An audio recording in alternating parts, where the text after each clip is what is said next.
My name is Daniel Fraser. I'm the founder and CEO of Smiling Albino, which is a luxury experiential travel company. We operate in Thailand, Cambodia, Vietnam, and the space we're in is unique. They call it a DMC, which is Destination Management Company. So we design all sorts of life-changing experiences and high-value trips for ultra high net worth and discerning clients from around the world. We're based here in Bangkok.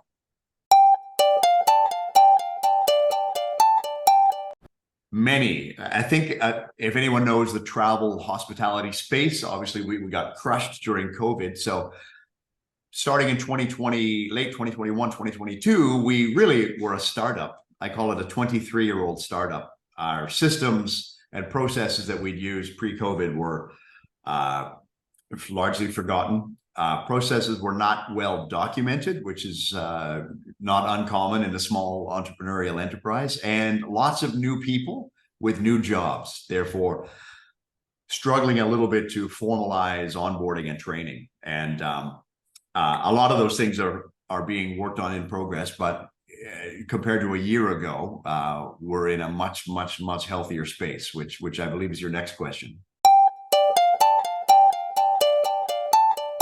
Much improved. I'll say that. One of the main things that we didn't really have a system for prior to working with you, Aaron, was SOPs, manuals, training. I know that sounds, how can you be a 20-year-old company without manuals and SOPs? Well, a lot of that's because things get passed on in an experiential way from mentors and leaders. So when you rebuild a company after 20 years from scratch, you need to recreate those things and document standard operating procedures. You need to identify structures of what role overlaps with what role and how to identify that gray area. So a lot of that has been cleared up and ironed out.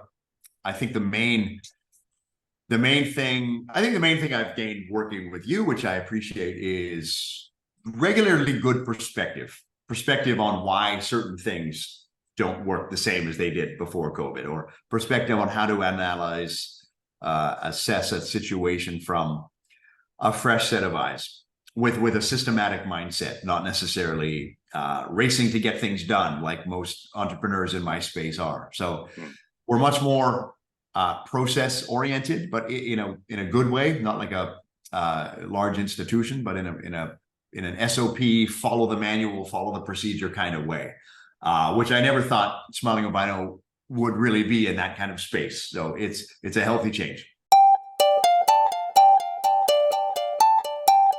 Yeah, one of them is we were not using a CRM before we were working with Aaron, and we decided to make the jump. But Aaron, you really helped, number one, identify how we should be using this CRM, which we had used years and years ago and left behind, but also implementation of how each team uses it. So I think one of our great successes is now we are using a CRM called Podio, and you helped write an SOP, a playlist for how the sales team should use it, how the operations team and the admin team should use it.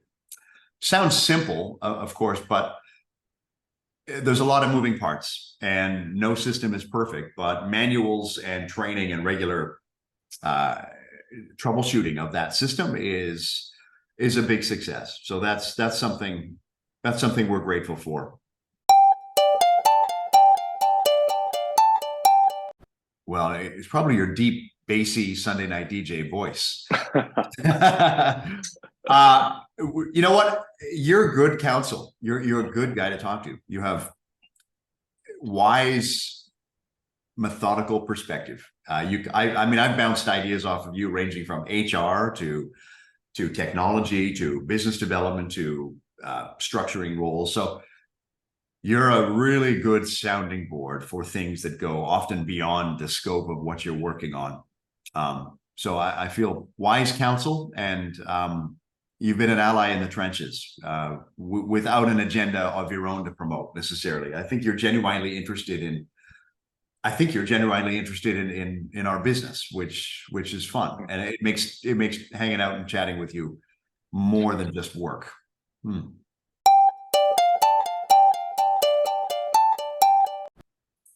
I would say this. I'd say so was I. I was on the fence because most of the problems that small or medium businesses need to solve are not obvious. The solutions are not obvious to the founders or the people inside the merry-go-round.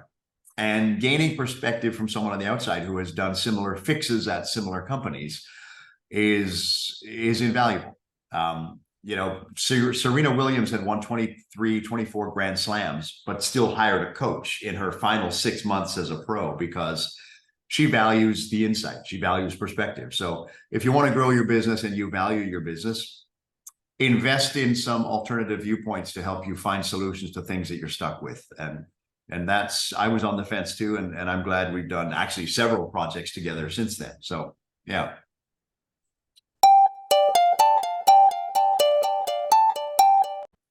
No, I wish we could hire you full time. It's just not in the cards.